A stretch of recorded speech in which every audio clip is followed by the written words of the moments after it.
Hi everyone, today I'll be showing you how to make a condom catheter which we can use for intrauterine balloon tamponade in a patient who's had atonic PPH. Now the ideal catheter is the Bakri tube, but that is expensive and it's not very commonly available. So what we can use in place of a Bakri and which should be there in all obstetric centers is a condom catheter, and everyone should know how to make this catheter because when the time arises it's very difficult to then look around for things. So this is how we make an intrauterine balloon tamponade using a condom catheter. So what we need is, we need a Foley's, a simple Foley's catheter, we need a syringe, we need scissors, and we need a condom. So these are the things that we need to make the catheter.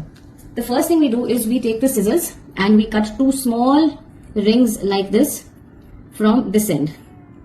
And this is required because these will act like rubber bands when we fix the condom onto the catheter. So I've cut two small rims like this. Okay, and that is what we will use later on. The next thing we do is, using air, we inflate the bulb of the Foley's. So just take 5 ml of air in the syringe and we will inflate the bulb. So you can see the bulb is inflated there.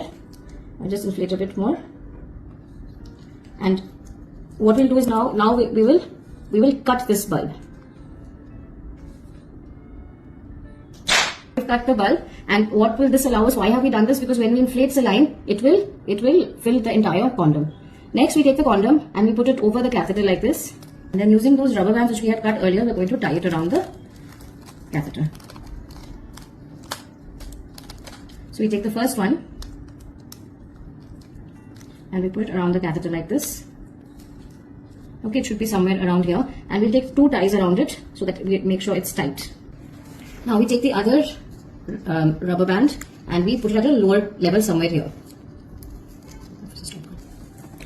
So you can see we've put the 2 rubber bands and we've tied the rubber band twice around the condom. Now what we do is we take the scissors and we cut the tip of the condom with the catheter. This is going to allow for drainage to take place. So while the catheter will create a tamponade once we fill it with saline, this tip will allow blood which is collecting inside the uterus, if any, it will allow it to come outside. So here we have the tip which acts as a drainage. Now what we'll do is we'll fill saline and we'll show you how the catheter will fill up. So now we'll fill saline in the catheter and you can see it is filling up. So you approximately 300 to 500 ml of saline is required to create a sufficient intrauterine tamponade. The other end can be connected to a Euro bag, this end to allow for drainage.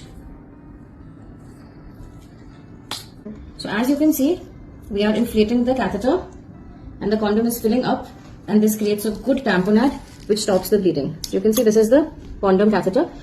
This end is through which we fill the saline, and this end can be connected to a Euro bag or a drain, and this will allow drainage from within the uterus, the blood to come out. So this is how you fashion an intrauterine balloon catheter using a condom.